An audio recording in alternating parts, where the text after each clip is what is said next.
যুক্তরাষ্ট্র থেকে এলো ৮টি রেল ইঞ্জিন, আরও ৪ ধাপে উড়োজাহাজে চড়ে আসবে বাকি ৩২টি ব্রডগেজ ইঞ্জিন। যুক্তরাষ্ট্র থেকে উচ্চগতি সম্পন্ন ৮টি ব্রডগেজ রেল ইঞ্জিন শনিবার চট্টগ্রাম বন্দরে এসে পৌঁছেছে। আরও ৪ ধাপে জাহাজে চড়ে আসবে বাকি ৩২টি ব্রডগেজ। বাংলাদেশের রেলওয়েতে যুক্ত হবে এইসব ইঞ্জিন।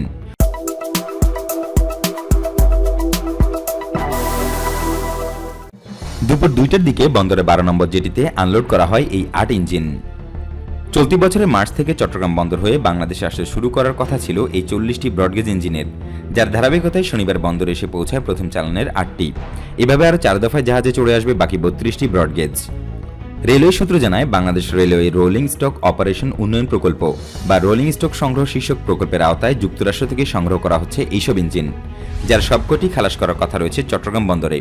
সেই হিসেবে প্রথম চালানটি যুক্তরাষ্ট্র থেকে জাহাজীকরণ করা হয়েছে গত জানুয়ারিতে। চট্টগ্রাম বন্দরে খালাসের পর ডামি চাকা লাগিয়ে ইঞ্জিনগুলো প্রাথমিকভাবে নিয়ে যাওয়ার কথা রয়েছে ঢাকার টঙ্গী স্টেশনে।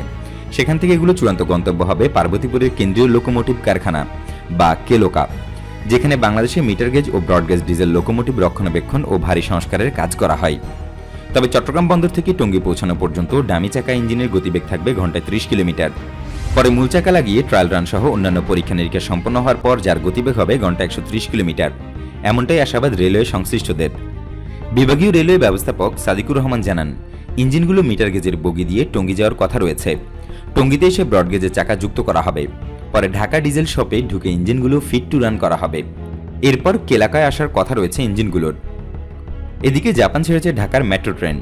রাজধানী উত্তরা থেকে মজ্জিল পর্যন্ত মেট্রো রেলের জন্য একটি ট্রেন সেট জাপানের কোবে বন্দর থেকে বৃহস্পতিবার বাংলাদেশ সময় বিকেল ৩টায় জাহাজে করে রওনা দিয়েছে। একে একে প্রথম ধাপে 5টি ট্রেন আগামী কয়েক মাসের মধ্যে ঢাকায় এসে পৌঁছাবে।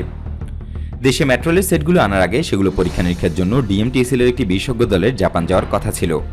করোনা পরিস্থিতির ফলে জাপান ভ্রমণের নিষেধাজ্ঞা রয়েছে। এ কারণে ট্রেনগুলো জাপান ইন্টারন্যাশনাল কোম্পানির মাধ্যমে পরীক্ষা নিরীক্ষা করিয়েছে ডিএমটিসিএল। প্রকল্প সূত্র জানিয়েছে, মেট্রো রেল প্রকল্পের জন্য 24 সেট ট্রেন তৈরি করছে জাপান। প্রতি সেট ট্রেনের দুপাশে 2টো ইঞ্জিন থাকছে, আর মধ্যে থাকবে 4টি করে কোচ। দ্বিতীয় সেট ট্রেনটি জাপান থেকে 15 এপ্রিল রওনা দেওয়ার কথা রয়েছে। এটি ঢাকায় পৌঁছাতে পারে 16 জুন। জাপানের কাওয়াসাকি মিৎসুবিশি ট্রেনগুলো তৈরি করেছে। এক একটি ট্রেনের দাম পড়েছে ৩,২০৮ কোটি ৪২ লাখ টাকা করে। শুল্ক ও ভ্যাট মিলিয়ে এইসব ট্রেন বাংলাদেশে আসার পর মোট খরচ পড়বে ৪,২৫৭ কোটি ৩৪ লাখ টাকা করে। ট্রেনগুলো ডিসি 1500 ভোল্ট বিদ্যুৎ সরবরাহ ব্যবস্থা থাকবে। স্টেনলেস স্টিল বডি ট্রেনগুলোই থাকবে লম্বালম্বি সিট। প্রতিটি ট্রেনে থাকবে 2টি হুইল চেয়ারের ব্যবস্থা। শীতাতপ নিয়ন্ত্রিত প্রতিটি বগির দুপাশে থাকবে 4টি করে দরজা। জাপানি স্ট্যান্ডার্ডের নিরাপত্তা ব্যবস্থা সংবলিত প্রতি ট্রেনের যাত্রী ধারণ ক্ষমতা হবে 1738 জন। মেট্রো রেলপথটি হবে উড়াল রেলপথ। প্রায় 20 কিলোমিটার রেলপথটি পরে কমলাপুর পর্যন্ত বর্ধিত করা হবে।